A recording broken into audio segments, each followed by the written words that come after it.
Okay, you see if I can get them, yeah? Yeah, far ahead. Off you go. Okay. Morning, everyone, and a very warm welcome to today's Early Careers Employer Forum. My name is Patrice Toomey, and I'm Director of Cooperative Education and Careers here at UL. And I'm joined by my colleagues, Gavin Connell, Head of Careers, and Olga O'Sullivan, Global Cooperative Education Manager.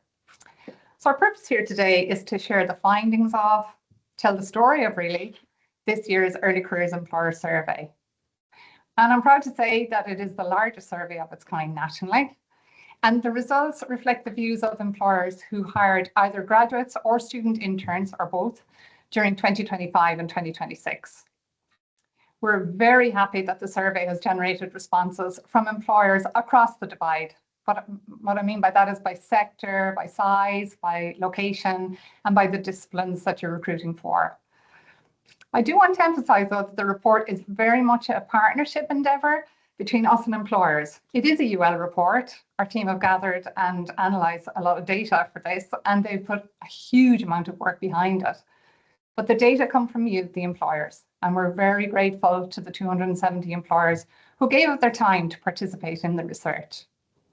But it's not just an employer survey.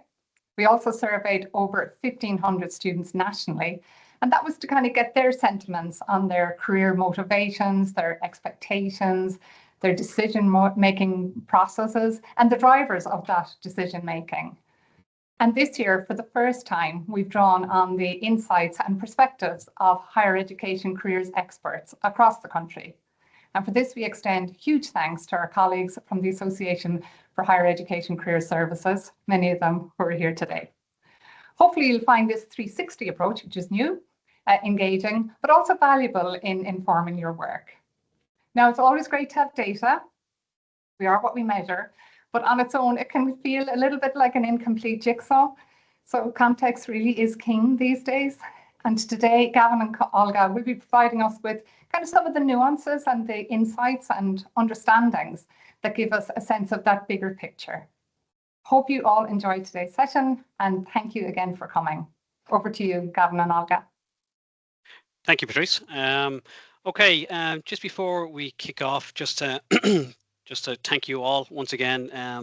Many of you have been here before at the annual kind of presentation, but I just want to kind of say thank you so much to anybody who's new to the survey. I suppose myself and Olga, when we were preparing, right, okay, we kind of looked at kind of key areas that we wanted to focus on today, specifically things that might be just of very core interest, right, okay, but we're not going to cover the full publication, right, okay, because then it would be pointless doing a publication. We do want you to go in and read it. There are a lot of insights that we're going to just gently touch on today, right, okay, because we do have a lot of slides and we're going to move pretty fast through it, right, okay. So as we'll say at the end, I'll kind of point you to the direction of where the publication will be available, when it'll be available, but I would invite you to obviously research into it. So we are going to look at what's changing in early careers, from placement, graduate hiring to onboarding, expectations, salaries, and AI in recruitment. And it's the second year looking at AI, so we have some nice trends to start to look at it. And I suppose that is key. The importance of the data as a standalone is really important, but then when we start to look at trends that are coming through, that makes it just equally so much more important. So as I said, there is a lot in it. We'll keep it grounded and make sure it's important to you as what the employers have said to us they're interested in. And there is, as once again I'll say, there is an opportunity at the end. We're always looking for feedback of additional things you might want us to look at in this space, and then how we'll actually gather that from you as well. Okay, so just moving in first. It's around work placement, internships, and early talent pipelines, and Olga's just going to take us through that. Thanks, Gavin. So again, it's nice to see we have 3 years of data that we can look at. So we can see the placements are becoming a clearer pipeline into the graduate hiring. And it's nice to see as well the conversion rate is steady at around 30%. And just looking at the timelines, 6 to 12 months remains the dominant placement length. Looking then at what disciplines are in demand, to be honest, it's almost identical for placement and graduate roles. I think that's something that we kind of found very interesting this year. And across both years, 25, 26, there's very little movement, with the dominant areas being engineering, ICT, electronics, accountancy, finance, economics, data analytics, consultancy, marketing, HR, and business disciplines. So I guess What we take away from this is that what the employers want at placement level is essentially what they want at the graduate level, just earlier. Looking then at the location of work placements, there's a slight strengthening of regional spread, which is nice to see. It's not just around Dublin or the East. And again, I think what's very interesting that we found this year is that the locations of the graduate vacancies were actually very, very similar. Looking at onboarding then for new placement hires. So on-site onboarding rose sharply in 2025 up to 80%, and it's remained dominant in 2026. I suppose reinforcing that in-person induction is standard practice, and we know that ourselves anecdotally from working with students or being around students, that they do learn by osmosis. So I think employers are recognizing the importance of having students there. And even in hybrid organizations, I think employers strongly believe that students need to be on site for that immersion, particularly at the start. Looking at salaries then for placement, it is up 27,971, which is up from 26,773 last year. So I think placements are no longer seen as peripheral. I think employers are increasingly view students as productive contributors, and they're willing to pay accordingly, which is nice to see. So I'm going to pass over to Gavin to bring us through the next section, which is graduate hiring, confidence and sentiment. Okay, thanks, Olga. So obviously, despite some continued economic geopolitical uncertainty, employer sentiment towards graduate recruitment remains broadly stable and cautiously optimistic, though I kind of underline that. So the findings suggest organisations still committed to early career hiring, although there are many that are being much more selective, cost conscious and focused on long-term workforce planning. Okay, so we're just going to bring you through some of the kind of new things that we looked at this year as well. So what best describes your organisation's current early careers hiring approach? Okay, remember the kind of context of the timelines that we were doing this in kind of the February-March timeframe. So the overall picture remains relatively positive, with 66% of employers continuing to hire graduates as planned. However, 24% hiring more cautiously suggests organisations becoming a bit more selective, measured and risk aware in the early career recruitment decisions. Okay. There's a new question that we just kind of asked this year around, have entry level roles changed in the last 12 months? And we're kind of conscious of that kind of AI conversation that's going out there. Maybe things are happening within the global kind of economic stuff that we mentioned as well. So most employers reporting no major change to entry level roles, suggesting graduate hiring structures remain relatively stable for now.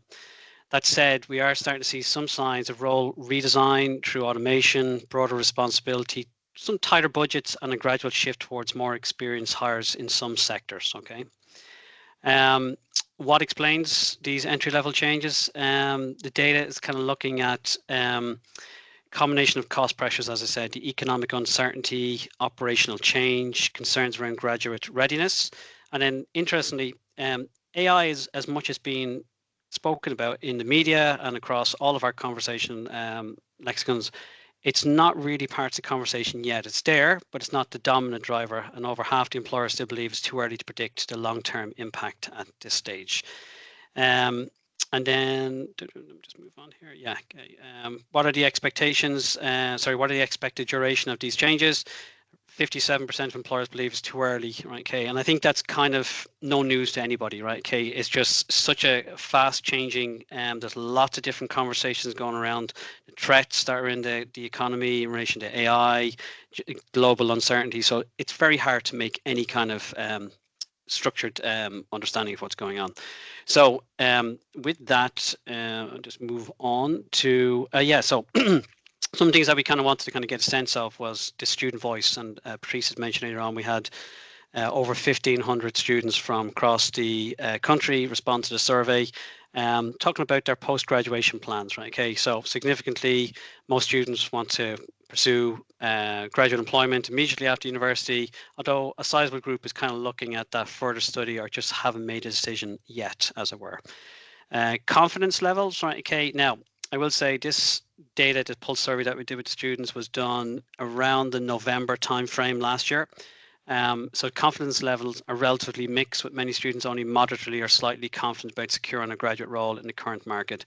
Having done a pulse survey ourselves kind of locally, right, okay, with our own students, that confidence is kind of slightly down, right? Okay, because just the way the language, and I think some of it is what's been said in the media as well, right? Okay, it just seems to have that kind of turning point for students, right? Okay.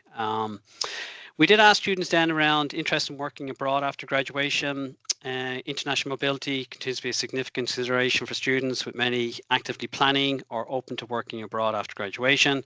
The top drivers here, right, okay, no surprise, cost of living and housing pressures in Ireland. That there is genuinely an appeal for travel, right, okay, after maybe 4 or 5 years of studying. Stronger career progression opportunities is in their mind what they think, and then higher salaries abroad, right, okay. So just hand it back over to Olga, who look at AI in early careers recruitment. Perfect, thanks, Gavin. So I suppose AI was something that we started to look at last year. So we have at least 2 years of data on this. And I suppose what's interesting is the rise in those that are actually engaging in using AI in the recruitment and selection processes. So we're up at 12% from 7% last year. There's 28% are considering using it in the future. So it's showing momentum, but 60% still don't use it at all. So I think AI is no longer a niche, but it's still very much emerging rather than being embedded for employers. So we asked this question of all employers, and then those that said that they were engaging with the AI in its recruitment selection processes answered the following questions. So what stages of the recruitment process do you use AI for? So again, AI appears to be used mainly for efficiency, not necessarily decision making at this point. So I think candidate sourcing is up 64% from 59% last year. CV applications is down slightly from 36 to 32%. And then there's very limited uses for assessments, video interview analysis and onboarding. So I think employers are comfortable using AI to save time, but not yet to judge talent. So what benefits has AI brought to your recruitment process? So again, increased efficiency, though down from 95% to 82%. But I think what's interesting is there's a slight shift in the improved candidate experience. So that's up to 32%. So I think employers are aware the candidates are judging at all stages of the recruitment, and that actually came through to us in the data in a number of different questions. I think also the reduced bias from 19 to 14% is interesting. So I think efficiency remains dominant, but I think confidence in the broader benefits has softened a little bit. And then just looking at the challenges or concerns that would be faced when using AI in recruitment, I think the concerns remain pretty consistent, but they're normalizing. So I think the cost of implementation as well is down significantly, where it would have been a concern of 29% down to 4% this year. Bias in algorithms down from 43% to 39%. A lack of transparency showing at 18%. And a new question that we asked this year was for employers to share if they actually had no issues with it. And we can see the 32% report no major issues, which is a positive signal. So I think employers aren't fear-driven, but they are risk aware.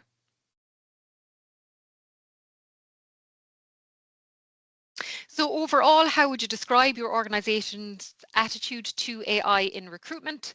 So I think we can clearly see that employers are cautiously positive about AI at 79%, with only 14% being very positive and no meaningful negative sentiment reported. So I think there's curiosity without overconfidence, and employers are testing before trusting, which is not a bad thing at all. This was asked to all employers. Does your organisation plan to expand its use of AI in recruitment over the next 12 months? So I think expansion plans are steady, but they're not necessarily accelerating as you may think, given the amount of I suppose, discussion around AI. 39% plan to expand AI use in the next 12 months versus 41% in 2025. So you could say essentially that's flat. And then just looking at the types of AI tools that employers are most interested in. So I think AI-driven assessments is up 47% from 38% last year. Most interest is in that AI-driven assessments, predictive analytics.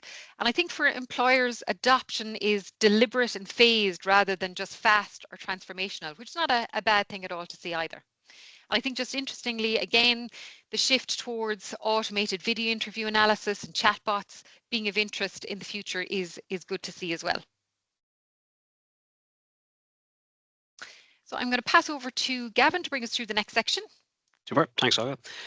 So we're going to look at early career recruitment practices. For those who have been at the sessions before, you'll know that it's very much around the application element, the selection, and then the kind of pre-offer area. Okay, so just kind of kicking off on the application, CV cover letters remain the dominant gateway into graduate recruitment. No change year on year, with many employers really kind of heavily kind of focusing on the pre-screening questions as part of the recruitment cycle, and then the application forms follows in after that. So despite kind of ongoing discussion around AI, innovation and recruitment, okay, while we're just kind of looking a bit further down, you look at while Olga had mentioned that there's interest in the area of chatbots and all that kind of stuff, we're not really seeing newer tools like chatbots, gamified assessments, that video introductions. They're still very limited in their practice, right? Okay, so they are there, right? Okay, but they're not really kind of being used as much as we would think. Okay, selection tools then. Interviews continue to dominate. We broke out the interviews last year from in-person to Zoom just to kind of see what that looked like. And there seems to be a good blend between the two of them. It might be first round is Zoom, Teams, and then moving on to interviews in person as a follow-on. Interviews continue to dominate, as I said. The more advanced or alternative assessment approaches as you go down further down, including AI screening, SJTs, which are the situational judgment tests, work simulations, kind of remain niche rather than the mainstream in the graduate recruitment space at the moment. Okay. Moving on then to pre-offer, excuse me.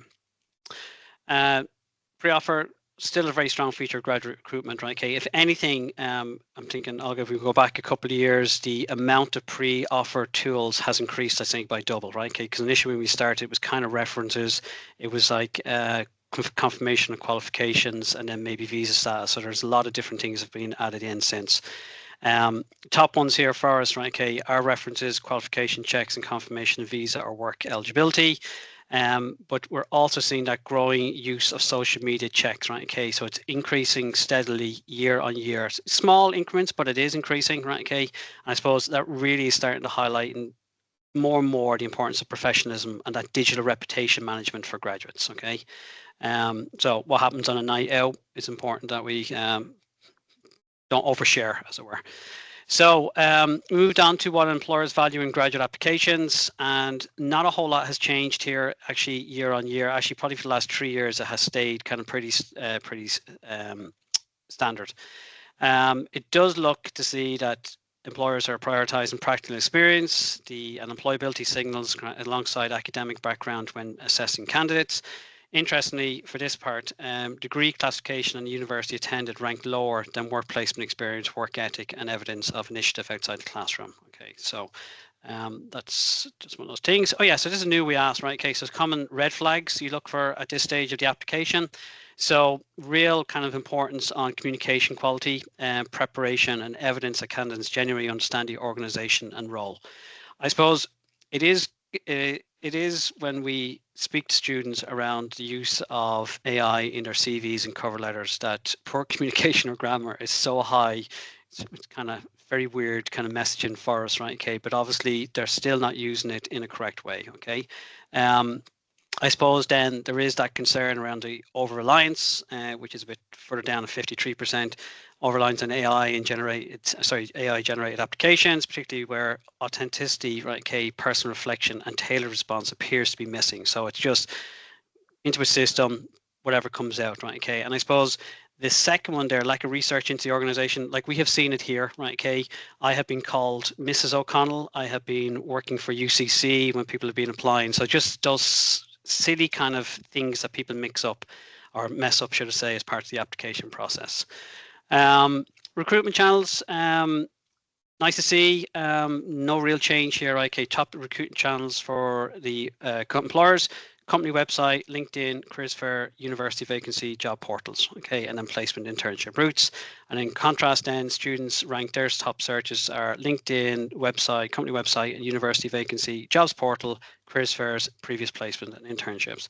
And I'm going to harp on about it like I do every year. Okay, but I really don't understand why, if a vacancy was available, they would not use a university vacancy system, which is free, right? Okay. Plus the fact it's a marketeer's dream that you have access directly to the student cohorts they're looking for. But anyway, I'll pipe down, right? Okay, because I'll only keep going on about it. Do you typically provide a job spec? No real change. Kind of to Olga's point there, it's kind of flat, right? Okay. That 90% do, 10% don't this year. Okay. The kind of response from the students is 74% of students would not apply and 26% would without a job spec. Okay, so there's kind of a missing opportunity there from if you don't have a job spec. We will see typically some employers will come in, I'm looking for a business student, or if you got a good engineer, and that's not good enough because that's no real way, right, okay, of advertising an opportunity. Do you disclose the salary ranges in your job specs? And 26%, so this is flat again, 26% yes, 70% no, 74% no. And here's the reasons why. So we kind of took a lot of the quantitative information last year and actually brought it into kind of selecting specific areas. 57% discussed later in the process, 37% company policy, salaries varies by candidate role, 27%, and you can see the others there. Okay, I suppose we did mention it last year about the EU Pay Transparency Directive, right? Okay, that came in and was signed into June 23 to come into place in June 26. So Ireland is probably expected to miss this original date, right, Kay, and the implementation deadline. But I do think kind of some of the reading that we did is that employers should anticipate that the main area that they'll focus on initially will be around salary disclosure and job ads, bans on salary history questions, and greater candidates' rights regarding pay transparency. So it's coming, and I'd say it'll be here sooner than we know, right, okay, from that perspective. So it may be by this time next year that this question is not really that important in that space. Interestingly, 57% of students would not apply if there was no salary actually advertised. Okay, so that's just a piece of feedback for you. Okay, so next, graduate visa and then the employer barriers and considerations. Okay, so 39% is increased do sponsor graduate visas versus 61% who are no. Generally, the reasons why they're not sponsoring, right, okay, is not really about a lack of willingness, right, okay, it's more around the cost of it, the process complexity, and the organization policy that might be in place. So salary thresholds and the administrative burden continue to create barriers, right? Okay, particularly for entry-level roles where the graduate salaries may not align with the visa requirements in place currently. How important is diversity and inclusion to your recruitment policy? Really remains very strong within the graduate recruitment strategies. Vast majority of employers describing it as either very or somewhat important, right? Okay, so while the very important figure had kind of dipped off in 2024, the overall data says that it's still firmly embedded across the companies, and it's not really a temporary trend or standalone initiative, which is a good thing. Okay, moving into pay benefits and expectations. Okay, so we are just going to look at salaries, right? Okay, so we generally break them out on undergrad, master's, PhD. You can see that we have a 6-year trend here. Okay, and the real kind of takeaway, I suppose, from here is that there is a continuing trend upwards overall, particularly at the undergrad level. Okay, suggesting competition for early career. It's still there despite a very cautious hiring environment. So student salary expectations, right, okay, which is probably a good message here on this one, is broadly aligned with the market realities. So although we do see it continue to rise, or say the rise of living cost, greater salary transparency online, there is generally an understanding from the students that this is what the market looks like, and it's not outrageous requests that we've seen a couple of years ago. So that's a good thing from that perspective. I will say that students are much more informed, sometimes through these kind of publications, right? Okay, graduate outcomes, that kind of things. and then they are a bit more commercially aware when they're evaluating their graduate opportunities and comparing offers as we move on. So what cost pressures are currently most affecting early careers hiring? Most employers report no major financial pressures on graduate hiring. Salary expectations and the capacity to support and develop graduates are emerging as key cost considerations. And then I suppose the most important thing here is it's around that kind of wider investment required for onboarding, management time, as in like supervisory kind of time, and then training and infrastructure. Okay, and that message becomes a bit clearer and kind of reinforced as we move through the next couple of slides. Graduate contracts. So it's down a small bit full-time contracts this time last year, right? Okay, I suppose in some ways, right? Okay, it is relatively stable employment pathways at the moment, right? Okay, so it is, while down a small bit, the full-time contract does remain the dominant model, but I think what's probably going on with what's going on in the economic uncertainty, you can probably see some of the fixed term contracts being more in place, right? Okay, kind of cater for that kind of uncertainty. No surprise, I suppose students, their main interest would be in the full-time contracts, right? Okay, so moving on. Oh yeah, onboarding, graduate onboarding, right? Okay, so we kind of I've always asked around the kind of graduate onboarding and the student preference, right? Okay, and this year we kind of just looked at kind of the organization's flexibility towards graduates in that space. Okay, so definitely that there's a shift, and I think that's been coming for the last 2 years, right? Okay, around that kind of onboarding expectations being gradually shifting back towards employers, what employers require, right? Okay, around structured site-based onboarding, despite strong, I mean, there is strong kind of student preference for hybrid models, but I suppose at graduate level, they'll take the offer knowing that. But I think the earlier we communicate this message to students, the less chance of kind of declines as the kind of pre-offer stuff moves on. I suppose the main thing to my mind when I speak to employers, they do talk about that kind of sit by Nelly, that kind of buddy training, right? Okay, to understand around collaboration, culture, integration, mentoring, and then generally kind of accelerating that kind of graduate development during the critical time. That is the purpose of having them on the company site, and that's something that we would reinforce and message to students here on campus ourselves. Okay, another new question. How long does it typically take for graduates to add value to the organization? So 69% believe it takes between 3 and 12 months for graduates to begin adding meaningful value to the organization.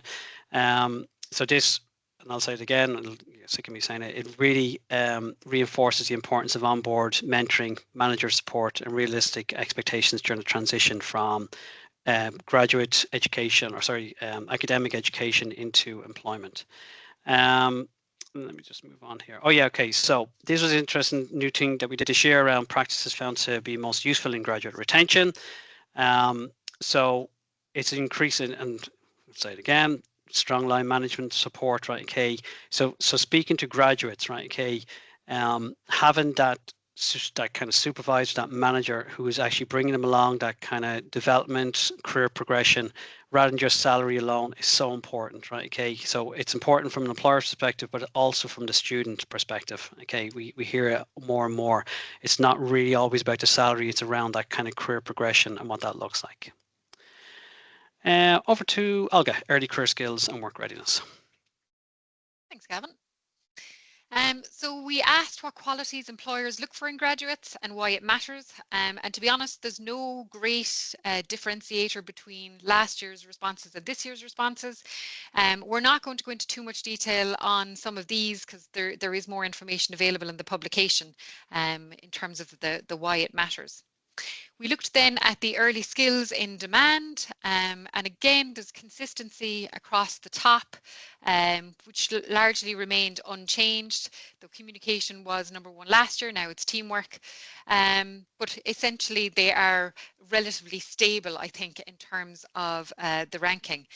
I think what we're going to focus on maybe next year as well is looking more into the AI literacy, and I think mobility as a skill as well is going to become very important, and I think we're seeing that for a number of different areas that we're looking at. So I think there are two things that we're going to include next year. I suppose also just to share with you, we have a new project that we're just launching at the moment.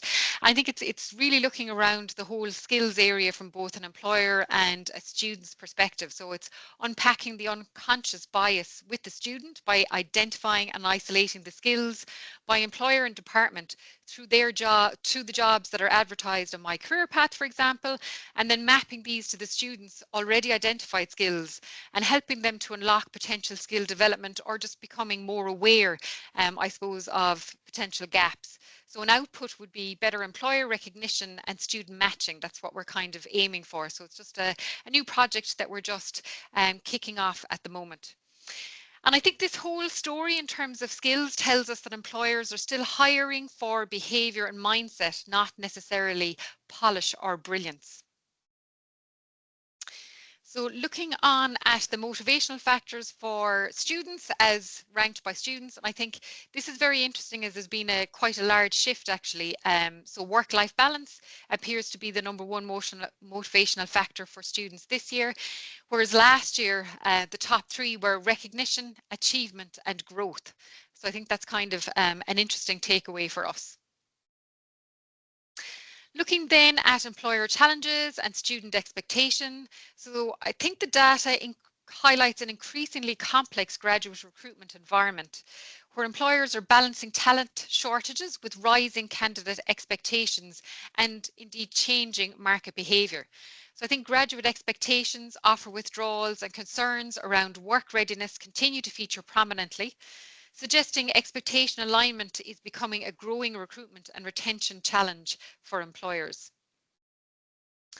Looking then at the graduate expectations at entry level from an employer's perspective. So employers continue to express concerns around expectation alignment, particularly in relation to salary, remote working, promotion timelines, and understanding of entry level responsibilities. And I think our findings suggest that graduates are entering the market with high confidence and ambition, but some employers feel expectations are not always aligned with the organisational realities or early career progression pathways.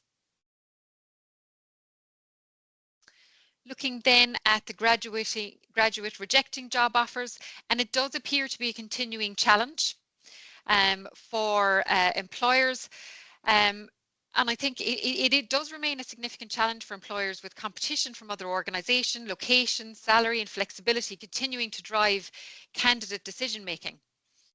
And I think the findings also suggest that graduates are continuing to reassess offers after acceptance, so reinforcing the importance of expectation alignment, clear communication and overall candidate experience throughout the recruitment process. And I think we've kind of seen that in the responses to some of our questions earlier in the presentation. I'd also like to add a caveat that here in UL, we do not promote such behaviour amongst the student population. We understand obviously circumstances can change, but we're not promoting or normalizing this type of behavior from students.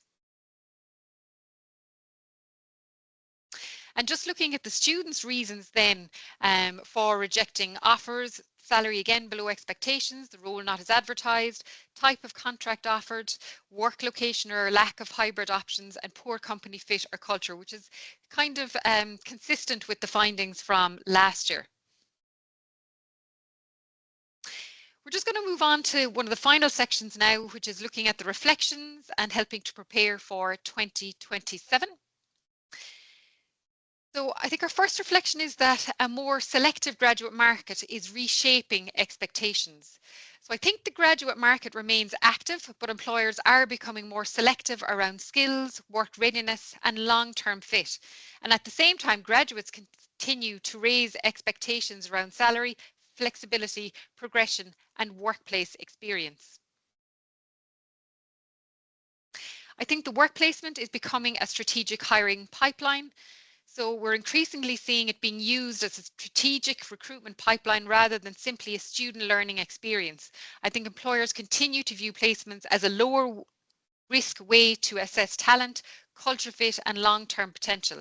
I think we've always kind of said that, work placement can be a good long interview for a lot of both the student and the employer finding out that, whether that fit is really right or not. I think graduate choice remains strong, but it's not equal across sectors. So I think graduate choice still exists, particularly in high demand sectors, but opportunities and bargaining power are becoming increasingly uneven across industries, disciplines and location. So I think the market is becoming more fragmented rather than universally candidate led. I think stability, support and recruitment experience are competitive advantages again. So I think after years of the kind of perk culture, graduates continue evaluating employers well beyond offer acceptance with onboarding, manager support, communication and workplace culture increasingly shaping their decisions. I think structured onboarding and clear development pathways are becoming competitive advantages again. I think it's fair to say that that psychological contract between graduates and employers is changing, with many candidates continuing to reassess opportunities right up until their start date. I think it's just something we need to be very mindful of in terms of the whole overall process. I'm going to pass you over to Gavin now, who's going to take us through looking ahead.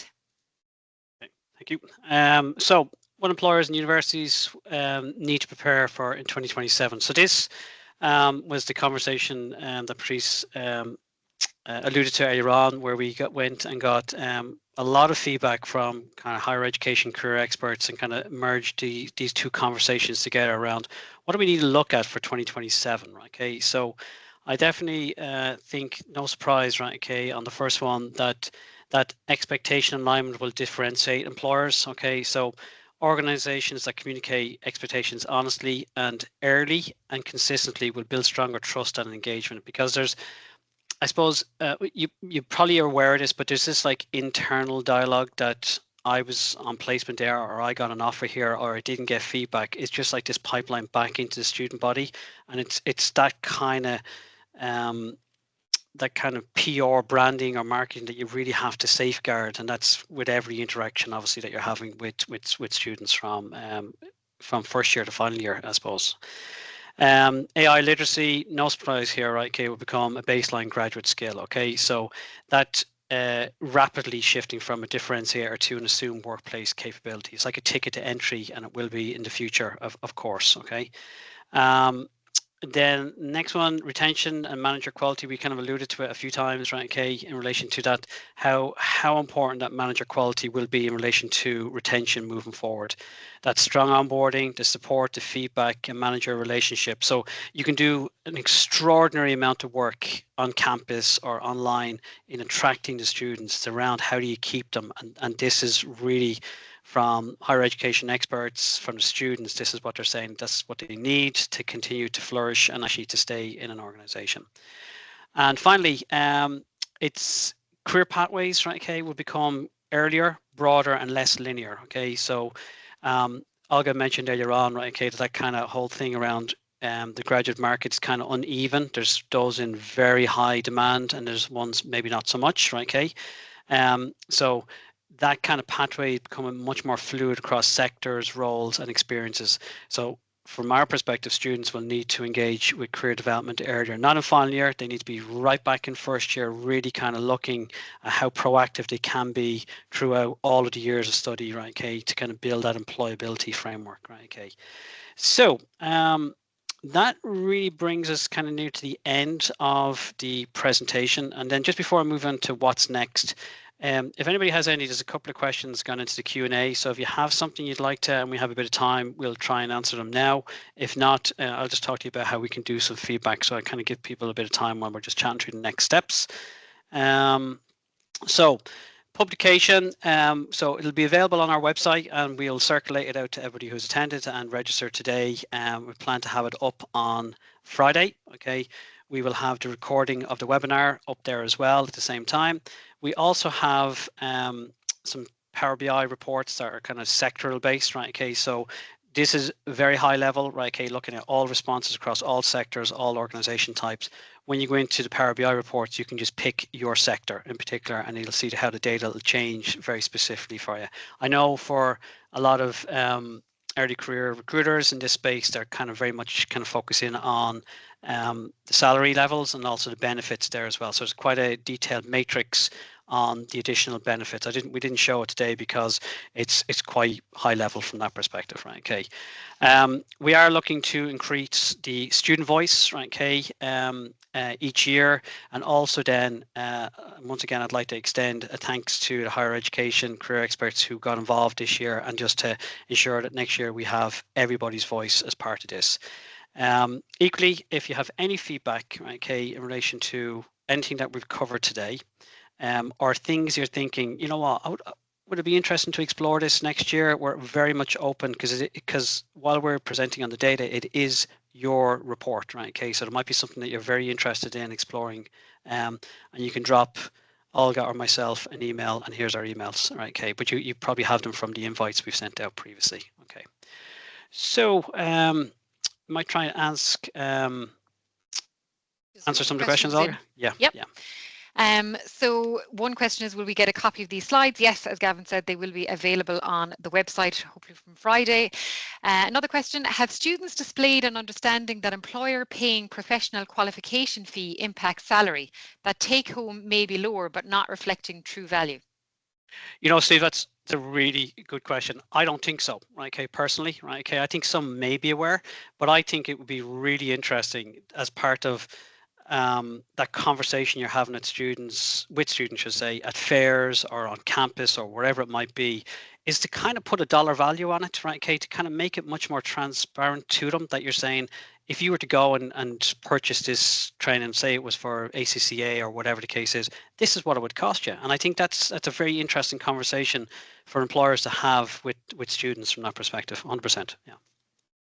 Okay, a comment in, we're losing over 80% of our graduates from our graduate program to travel. Just an interest in terms of how are companies tracking this, and are they giving students a year out? So it might be something that we might look at in the future.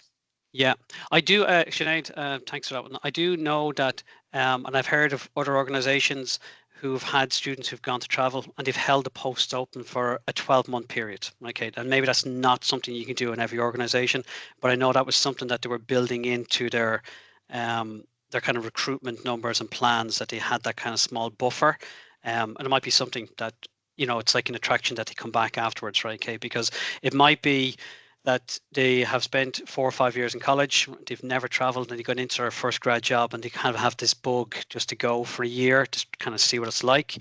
But I'll be honest, I think in the current environment, I don't see as many people traveling, right? Okay, voluntarily, should I say.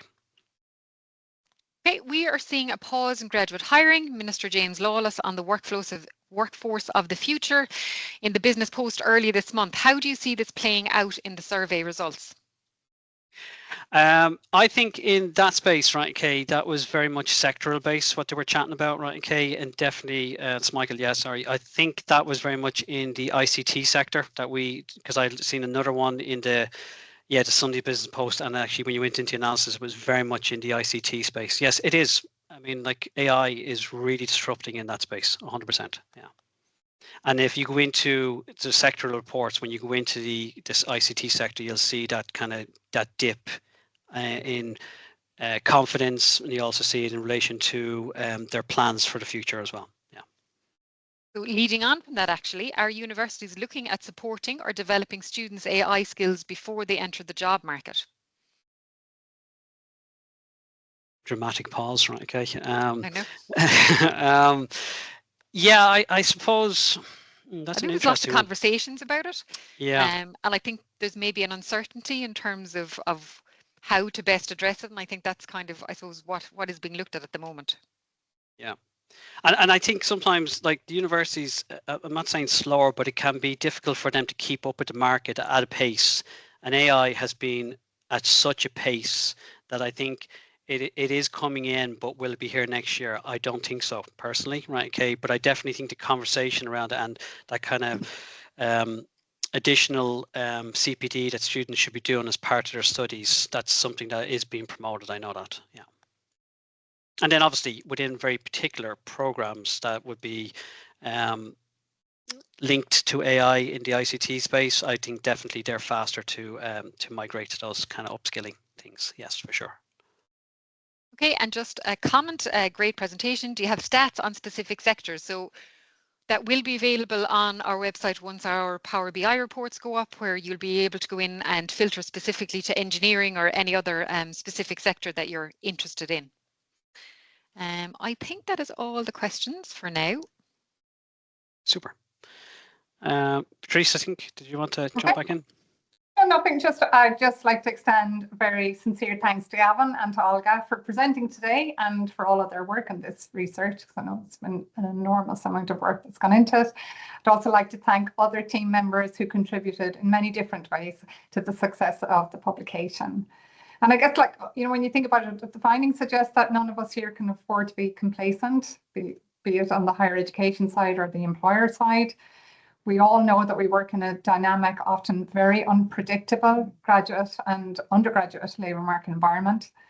So, but for those of you, those employers who are directly involved in the attraction, recruitment, selection and retention activities, we hope that the publication will be useful, you know, when you're building within your own organisations a kind of wider understanding of the realities and challenges of that job market in your own roles, because that can be hard. As Gavin said, we're very open to and welcome feedback or suggestions. So please share your views on this session or on any future survey, the content of any future survey. So hope you found it useful. Certainly, we look forward to our continued partnership because it serves all of us in this room. So many thanks for coming and enjoy the rest of the day. Thank you.